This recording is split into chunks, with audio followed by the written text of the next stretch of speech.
የቱሪዝም ሚኒስቴር የቡና ቱሪዝምን ለማስተዋወቅ በማለም ያዘጋጀው የጉብኝትና የግንዛቤ ማስጨበጫ መርሃ ግብር የመጨረሻ ቀኑን ይዟል። በመርሃ ግብሩ የመገናኛ ብዙሃን ባለሙያዎችና ሌሎች ባለድርሻ አካላት ቡናን በስፋት በማምረት የሚታወቁበት እንደ ጅማ፣ ሲዳማና በይርጋ ጨፌ አካባቢዎች ጉዞና ጉብኝት አድርገዋል። መርሃ ግብሩን በተመለከተ በጉብኝቱ እየተሳተፈ የሚገኘው ባልደረባችን አሚር ጌቱ ተጨማሪ መረጃ አድርሶናል። እንደተጠቀሰው የቱሪዝም ሚኒስቴር ያዘጋጀው የቡና ቱሪዝም የጉዞ መርሃ ግብር ዛሬ የመጨረሻ ቀኑን ይዟል። ዛሬ መዳረሻችን እንግዲህ በቦንጋ ከተማ ላይ አድርገን እንግዲህ በዚያ አካባቢ ያሉ የተለያዩ የቡና መዳረሻዎችን እንግዲህ ጉብኝት የምናደርግ ይሆናል። ዛሬ የመጨረሻ ጉዞአችን ነው የሚሆነው። በትናንትናው ዕለት እንግዲህ በኦሮሚያ ክልል የሚገኙ በተለይ በጅማ ዞን አካባቢ የሚገኙ የቡና መዳረሻዎችን ነው ጉብኝት ያደረግነው።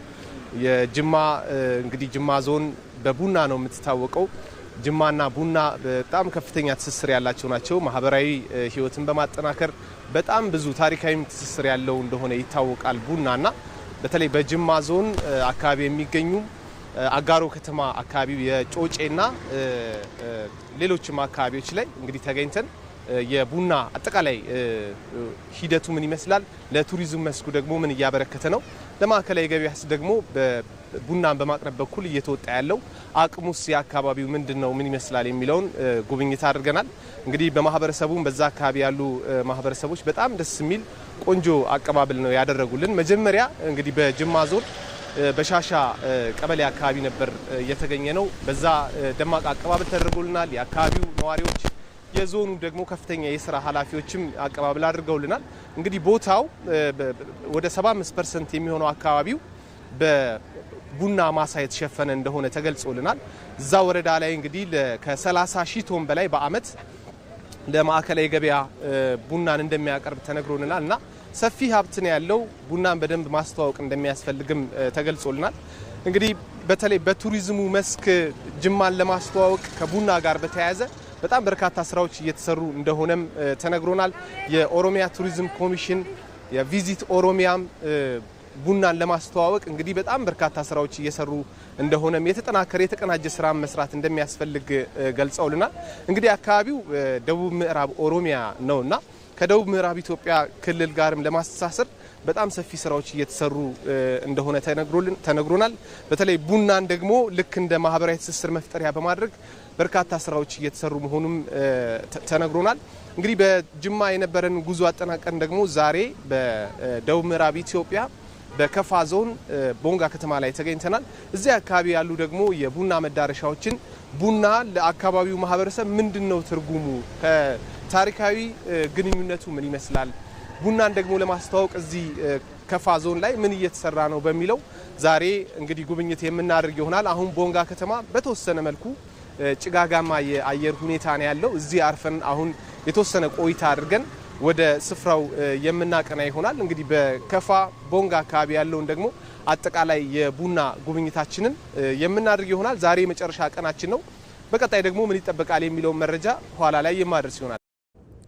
ወደ ሌላኛው መረጃችን ስናልፍ በኢትዮጵያ በቱሪስት መዳረሻ ልማት በቅርሶች እድሳትና በአዳዲስ የመዳረሻ ስፍራዎች ግንባታ በኩል የተከናወኑ ሰፋፊ ስራዎች በዘርፉ ተጨባጭ ውጤት ማስመዝገብ ተችሏል።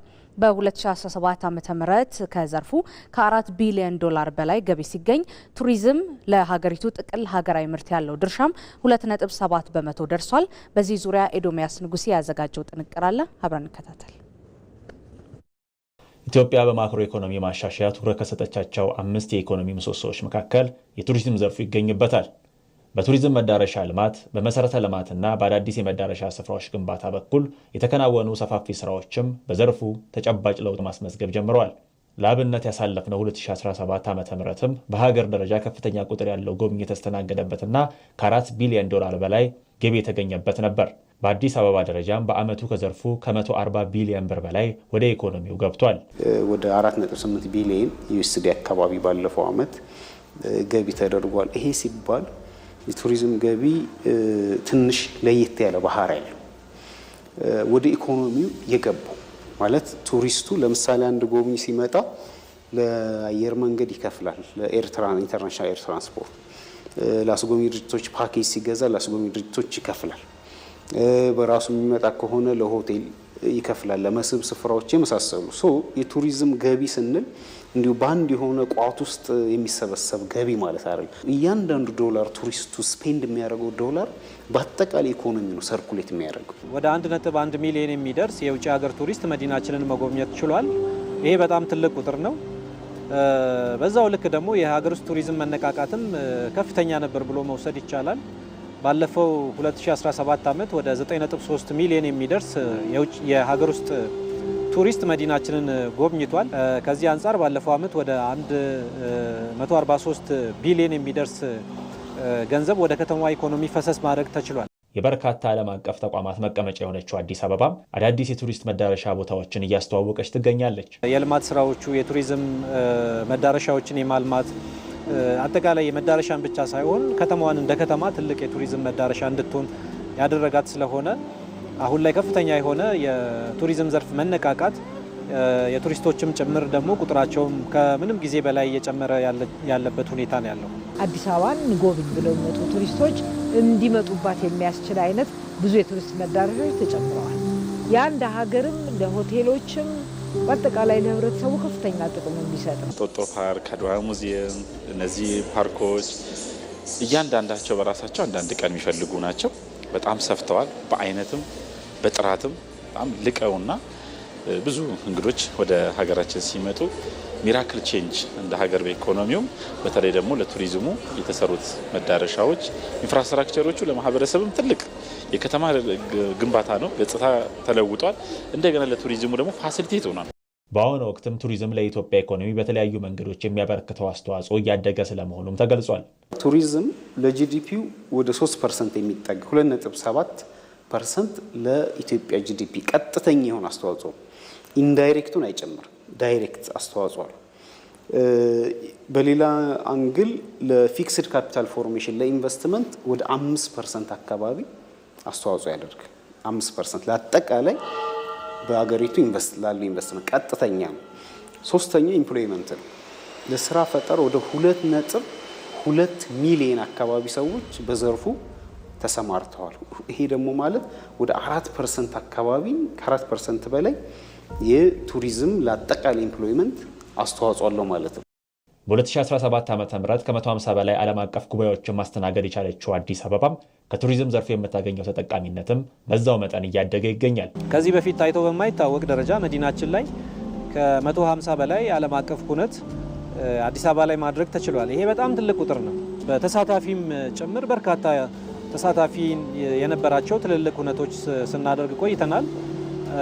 ለምሳሌ ያህል የሰከንድ አፍሪካን ክላይሜት ሰሚት ከ25000 በላይ ተሳታፊዎች የነበሩበት ሁኔታ ነው ያለው። በአንድ ኢቨንት ብቻ ይሄ ያህል ተሳታፊ አለ። የሚመጡት ሰዎች የሚገበያዩት በውጭ ምንዛሪ ስለሆነ በቀላሉ የውጭ ምንዛሪ ወደ ሀገራችን አስገባን ማለት ነው። ሁለተኛ የቀጥተኛ ተጠቃሚ የሚሆነው ሆቴል ነው፣ ምንም ጥያቄ የለው።